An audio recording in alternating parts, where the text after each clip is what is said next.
ഇപ്പോഴത്തെ കേരളത്തിന്റെ അവസ്ഥ നമുക്ക് അറിയാവുന്നതാണ്. ഒരു വിഭാഗത്തിൽ ലഹരി വസ്തുക്കൾ ഉപയോഗിക്കുന്നവർ, അത് ഉപയോഗിച്ച് നമ്മുടെ സ്വന്തം രക്തത്തിനെ തന്നെ കൊല്ലുന്ന ഒരു വിഭാഗം ആൾക്കാരെ നമുക്ക് കാണാം. എന്തായാലും പോലീസുകാർക്ക് ഒരു ബിഗ് സല്യൂട്ട് തന്നെ കൊടുക്കണം. കാരണം ഒരുപാട് കേസുകൾ അവർ തെളിയിക്കുന്നു. കുറച്ചു കാലം പിന്നിലോട്ട് പോവുകയാണെങ്കിൽ നമുക്ക് അറിയാവുന്നതാണ്, നമ്മൾ ടീച്ചർമാർക്ക് അറിയാം, നമ്മുടെ ക്ലാസ്സിലെ ഏതെങ്കിലും വിദ്യാർത്ഥികൾക്ക് എന്തെങ്കിലും ചേഞ്ച് വരികയാണെങ്കിൽ അവർ സൈഡിൽ കൊണ്ട് അവർ ഉപദേശിക്കുക, അല്ലെങ്കിൽ എന്തെങ്കിലും ഫാമിലി പ്രോബ്ലംസ് വരികയാണെങ്കിൽ എന്തായാലും അവർ സഹായിക്കുകയും ചെയ്തിരുന്നു. പക്ഷെ നിലവിൽ അങ്ങനെയല്ല. അവരൊന്ന് അടിക്കാൻ പോലും പറ്റില്ല, ഒന്ന് ഉപദേശിക്കാൻ പറ്റില്ല. കാരണം അതേപോലെ റിട്ടേൺ വരുന്നുള്ളത് ഉറപ്പാണ്. എന്റെ +2 കാലഘട്ടത്തിൽ എനിക്കൊരു സാറുണ്ടായിരുന്നു, വിനുകുമാർ സാർ. പൊളിറ്റിക്സ് ആയിരുന്നു അദ്ദേഹത്തിന്റെ സബ്ജക്ട് ഉണ്ടായിരുന്നത്.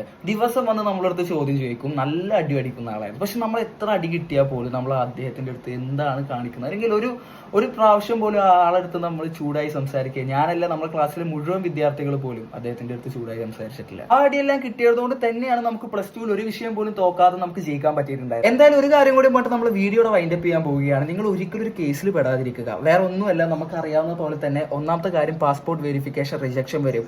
രണ്ടാമത്തെ കാര്യം എന്ന് പറഞ്ഞാൽ നമ്മൾ ലോയേഴ്സിനൊക്കെ പൈസ കൊടുത്ത് നമ്മൾ നമ്മുടെ ഫാമിലി മാത്രമേ ഉണ്ടാവുള്ളൂ. ഈ കാര്യങ്ങളൊന്നും ഒരാളും നമ്മളെടുത്ത് പറഞ്ഞു തരില്ല. നമ്മളൊരു കേസിലൊക്കെ ഏർപ്പെട്ടിട്ട് മാത്രം പഠിക്കുന്ന കാര്യങ്ങളാണ്. നിങ്ങൾ ഇനിയെങ്കിലും ഇത് മനസ്സിലാക്കിക്കൊണ്ട് ജീവിക്കാമെന്ന് പറഞ്ഞുകൊണ്ട് ബൈ.